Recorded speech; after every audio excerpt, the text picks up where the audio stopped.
Universe Books. Answers about life.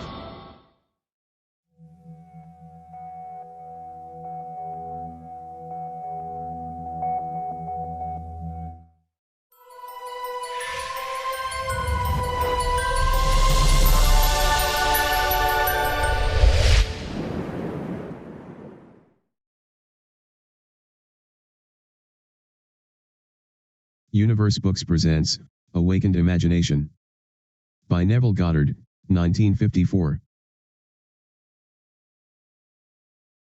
Chapter 3. Highways of the Inner World. And the children struggled within her, and the Lord said unto her, Two nations are in thy womb, and two manner of people shall be separated from thy bowels, and the one people shall be stronger than the other people, and the elder shall serve the younger. Genesis 25, verses 22 and 23. Duality is an inherent condition of life.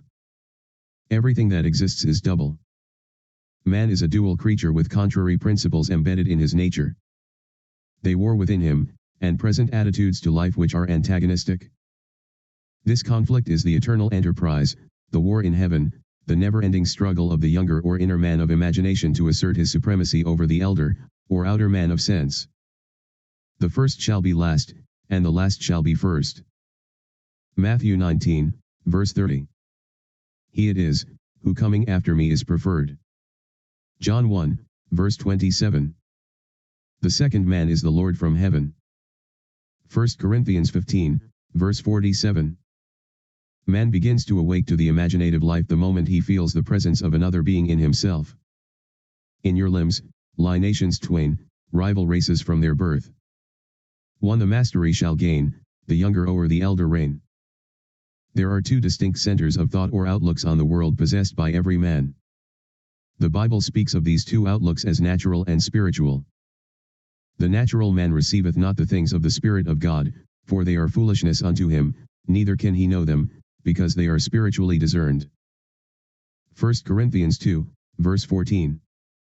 Man's inner body is as real in the world of subjective experience as his outer physical body is real in the world of external realities, but the inner body expresses a more fundamental part of reality. This existing inner body of man must be consciously exercised and directed. The inner world of thought and feeling to which the inner body is attuned has its real structure and exists in its own higher space. There are two kinds of movement, one that is according to the inner body and another that is according to the outer body. The movement which is according to the inner body is causal, but the outer movement is under compulsion. The inner movement determines the outer which is joined to it, bringing into the outer a movement that is similar to the actions of the inner body. Inner movement is the force by which all events are brought to pass. Outer movement is subject to the compulsion applied to it by the movement of the inner body. Whenever the actions of the inner body match the actions which the outer must take to appease desire, that desire will be realized. Construct mentally a drama which implies that your desire is realized and make it one which involves movement of self. Immobilize your outer physical self. Act precisely as though you were going to take a nap, and start the predetermined action in imagination. A vivid representation of the action is the beginning of that action. Then, as you are falling asleep, consciously imagine yourself into the scene. The length of the sleep is not important, a short nap is sufficient, but carrying the action into sleep thickens fancy into fact. At first your thoughts may be like rambling sheep that have no shepherd. Don't despair. Should your attention stray 70 times 7, bring it back 70 times 7 to its predetermined course, until from sheer exhaustion it follows the appointed path. The inner journey must never be without direction. When you take to the inner road, it is to do what you did mentally before you started. You go for the prize you have already seen and accepted. In The Road to Xanadu, Professor John Livingston Lowes says, "But I have long had the feeling which the study had matured to a conviction, that fancy and imagination are not two powers at all, but one. The valid distinction which exists between them, lies not in the materials with which they operate, but in the degree of intensity of the operant power itself. Working at high tension, the imaginative energy assimilates and transmutes. Keyed low, the same energy aggregates and yokes together those images which at its highest pitch, it merges indissolubly into one. Fancy assembles, imagination fuses. Here is a practical application of this theory. A year ago, a blind girl living in the city of San Francisco found herself confronted with a transportation problem. A rerouting of buses forced her to make 3 transfers between her home and her office. This lengthened her trip from 15 minutes to 2 hours and 15 minutes. She thought seriously about this problem and came to the decision that a car was the solution. She knew that she could not drive a car but felt that she could be driven in one. Putting this theory to the test, that whenever the actions of the inner self correspond to the actions which the outer physical self must take to appease desire, that desire will be realized, she said to herself, I will sit here and imagine that I am being driven to my office. Sitting in her living room, she began to imagine herself seated in a car. She felt the rhythm of the motor. She imagined that she smelled the odor of gasoline, felt the motion of the car, touched the sleeve of the driver and felt that the driver was a man. She felt the car stop, and turning to her companion, said, "Thank you very much, sir." To which he replied, "The pleasure is all mine." Then she stepped from the car and heard the door snap shut as she closed it. She told me that she centered her imagination on being in a car, and although blind, viewed the city from her imaginary ride. She did not think of the ride. She thought from the ride and all that it implied. This controlled and subjectively directed purposive ride, raised her imagination to its full potency. She kept her purpose ever before her, knowing there was cohesion in purposive inner movement. In these mental journeys an emotional continuity must be sustained, the emotion of fulfilled desire. Expectancy and desire were so intensely joined that they passed at once from a mental state into a physical act. The inner self moves along the predetermined course best when the emotions collaborate. The inner self must be fired, and it is best fired by the thought of great deeds and personal gain. We must take pleasure in our actions. On 2 successive days the blind girl took her imaginary ride, giving it all the joy and sensory vividness of reality. A few hours after her second imaginary ride, a friend told her of a story in the evening paper. It was a story of a man who was interested in the blind. The blind girl phoned him and stated her problem. The very next day, on his way home, he stopped in at a bar, and while there, had the urge to tell the story of the blind girl to his friend, the proprietor.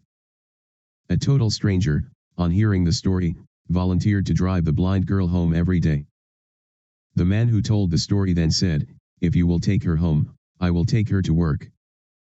This was over a year ago, and since that day this blind girl has been driven to and from her office by these 2 gentlemen. Now, instead of spending 2 hours and 15 minutes on 3 buses, she is at her office in less than 15 minutes. And on that first ride to her office, she turned to her good Samaritan and said, "Thank you very much, sir," and he replied, "The pleasure is all mine."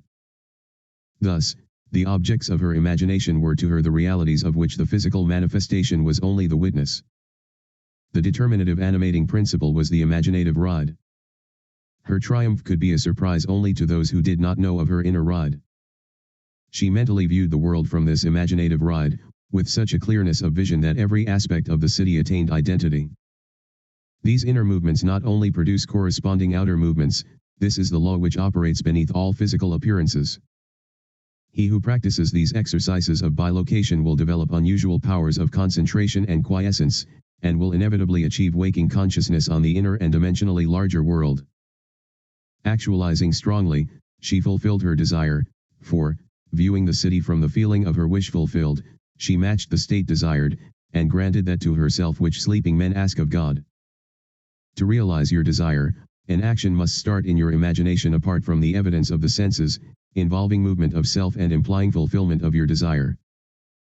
Whenever it is the action which the outer self takes to appease desire, that desire will be realized.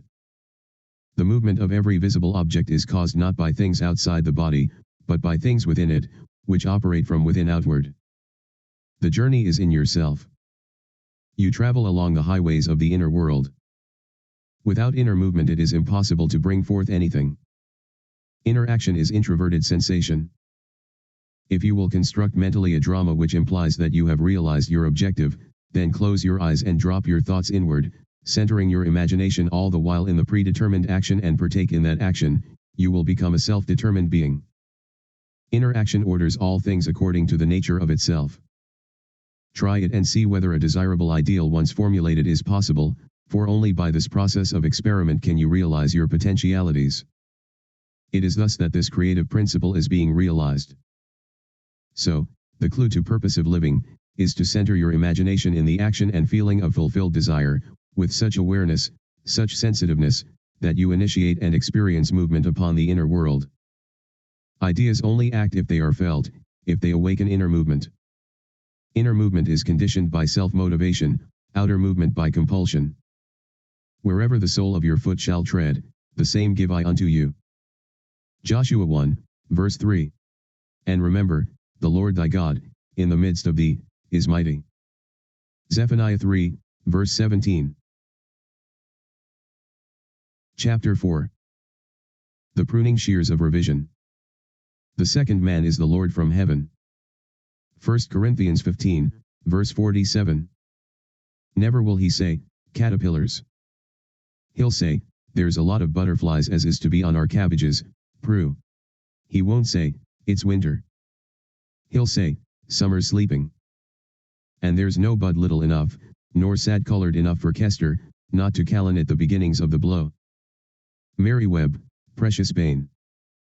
The very first act of correction or cure, is always revise. One must start with oneself. It is one's attitude that must be changed. What we are, that only can we see. Emerson. It is a most healthy and productive exercise, to daily relieve the day as you wish you had lived it, revising the scenes to make them conform to your ideals. For instance, suppose today's mail brought disappointing news. Revise the letter. Mentally rewrite it and make it conform to the news you wish you had received. Then, in imagination, read the revised letter over and over again. This is the essence of revision, and revision results in repeal. The one requisite is to arouse your attention in a way and to such intensity that you become wholly absorbed in the revised action. You will experience an expansion and refinement of the senses by this imaginative exercise and eventually achieve vision. But always remember that the ultimate purpose of this exercise is to create in you the Spirit of Jesus, which is continual forgiveness of sin. Revision is of greatest importance when the motive is to change oneself, when there is a sincere desire to be something different, when the longing is to awaken the ideal active spirit of forgiveness. Without imagination man remains a being of sin. Man either goes forward to imagination or remains imprisoned in his senses. To go forward to imagination is to forgive. Forgiveness is the life of the imagination. The art of living it, the art of forgiving. Forgiveness is, in fact, experiencing in imagination the revised version of the day, experiencing in imagination what you wish you had experienced in the flesh. Every time one really forgives, that is, every time one relives the event as it should have been lived, one is born again. Father, forgive them, is not the plea that comes once a year, but the opportunity that comes every day. The idea of forgiving is a daily possibility, and, if it is sincerely done, it will lift man to higher and higher levels of being. He will experience a daily Easter, and Easter is the idea of rising transformed. And that should be almost a continuous process. Freedom and forgiveness are indissolubly linked. Not to forgive is to be at war with ourselves, for we are freed according to our capacity to forgive. Forgive, and you shall be forgiven. Luke 6, verse 37. Forgive, not merely from a sense of duty or service, forgive because you want to. Thy ways are ways of pleasantness, and all thy paths are peace.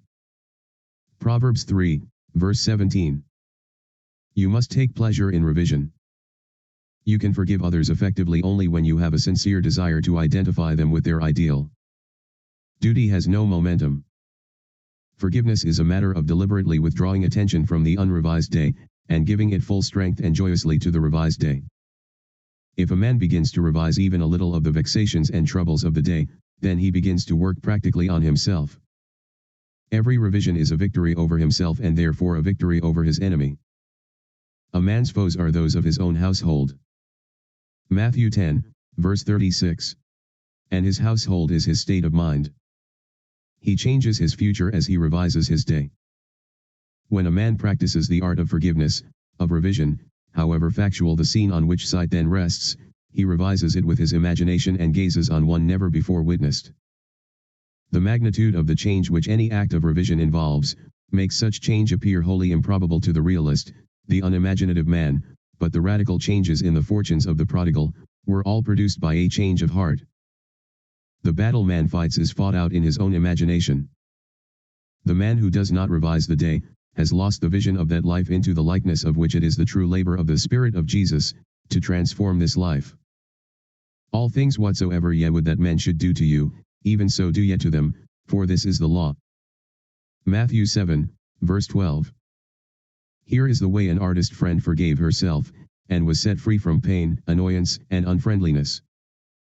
Knowing that nothing but forgetfulness and forgiveness will bring us to new values, she cast herself upon her imagination and escaped from the prison of her senses. She writes, Thursday I taught all day in the art school. Only one small thing marred the day. Coming into my afternoon classroom, I discovered the janitor had left all the chairs on top of the desks after cleaning the floor.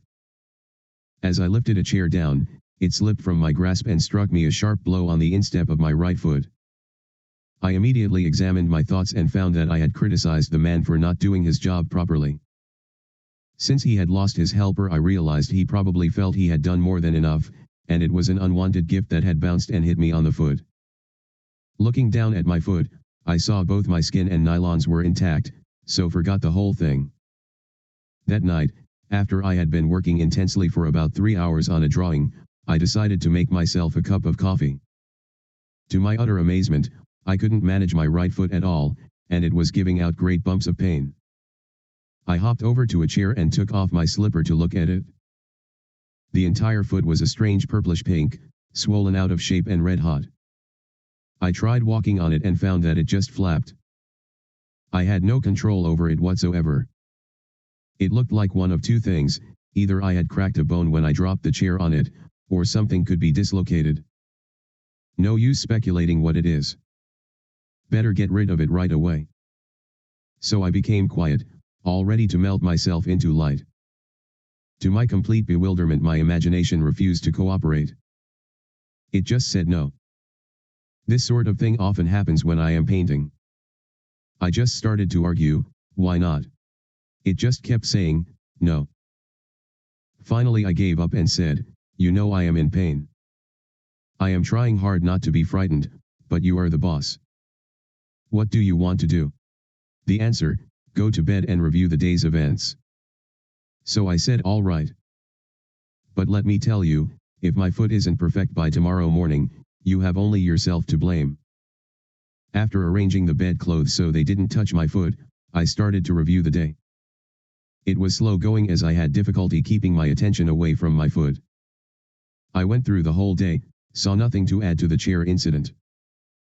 But when I reached the early evening, I found myself coming face to face with a man who for the past year has made a point of not speaking. The first time this happened I thought he had grown deaf. I had known him since school days, but we had never done more than say hello, and comment on the weather. Mutual friends assured me I had done nothing, that he had said he never liked me and finally decided it was not worthwhile speaking. I had said hi. He hadn't answered. I found that I thought, poor guy, what a horrid state to be in. I shall do something about this ridiculous state of affairs. So, in my imagination, I stopped right there, and redid the scene. I said hi. He answered hi, and smiled. I now thought, good old Ed. I ran the scene over a couple of times, and went on to the next incident and finished up the day. Now, what do we do, my foot or the concert?